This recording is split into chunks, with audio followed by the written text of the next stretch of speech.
మహిళా రైతులను కించపరిచిన కేసులో ఏపీ పోలీసులు దూకుడు పెంచారు. అరెస్టుల పర్వాన్ని ప్రారంభించారు. ఇటీవల సాక్షి ఛానల్లో ఓ డిబేట్లో అమరావతిలో వేశ్యలు ఉన్నారంటూ జర్నలిస్టు కృష్ణరాజు సంచలన వ్యాఖ్యలు చేశారు.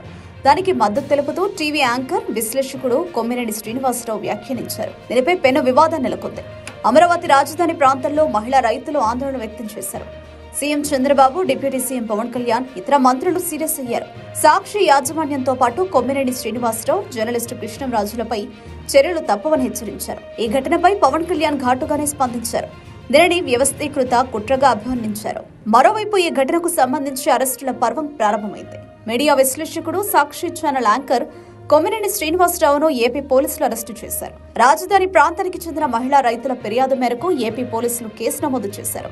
ఈరోజు హైదరాబాద్ లోని జర్నలిస్టు కాలనీలో కొమ్మినేని శ్రీనివాసరావును అదుపులోకి తీసుకున్నారు. ఆయనను గుంటూరు జిల్లాలోని తొళ్లూరు పోలీస్ స్టేషన్ కు తీసుకురానున్నారు. మరోవైపు జర్నలిస్టు కృష్ణరాజు కోసం పోలీసులు వెతుకుతున్నారు. ఆయనను ఈ రోజు అరెస్టు చేసే అవకాశం ఉంది. అయితే సాక్షి మీడియా నుంచి ఇంతవరకు దీనిపై ఖండన రాలేదు. కనీసం యాజమాన్యం స్పందించలేదు. మరోవైపు జర్నలిస్టు కృష్ణరాజు ఈ ఘటనపై స్పందిస్తూ ఓ వీడియో విడుదల చేశారు. తాను అమరావతి అన్న మాట అనలేదని, అమరావతి చుట్టుపక్కల ప్రాంతాలు మాత్రమే అన్నానని తాను చేసిన వ్యాఖ్యలను సమర్థించుకునే ప్రయత్నం చేశారు.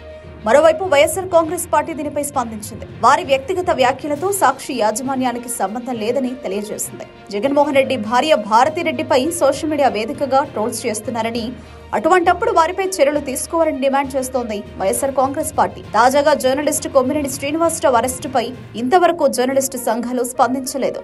జర్నలిస్టు కొమ్మినేని శ్రీనివాసరావుది సుదీర్ఘ నేపథ్యం. ఈనాడు సంస్థలో పనిచేసిన ఆయన చాలా మీడియా సంస్థల్లో వివిధ హోదాల్లో పనిచేశారు. గత కొద్ది రోజులుగా సాక్షి మీడియాలో విధులు నిర్వహిస్తున్నారు. చంద్రబాబుకు వ్యతిరేకి అన్న ముద్ర ఉంది.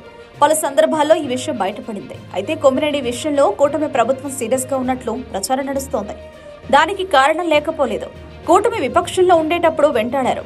ఇప్పుడు అధికారంలోకి వచ్చిన వ్యతిరేక విశ్లేషణతో రెచ్చిపోతున్నారు. ముఖ్యంగా అమరావతి విషయంలో కొమ్మినేని శ్రీనివాసరావు చేసిన వ్యాఖ్యల వెనుక వైఎస్ఆర్ కాంగ్రెస్ పార్టీ వ్యూహాత్మక హస్తం ఉందని అనుమానాలున్నాయి.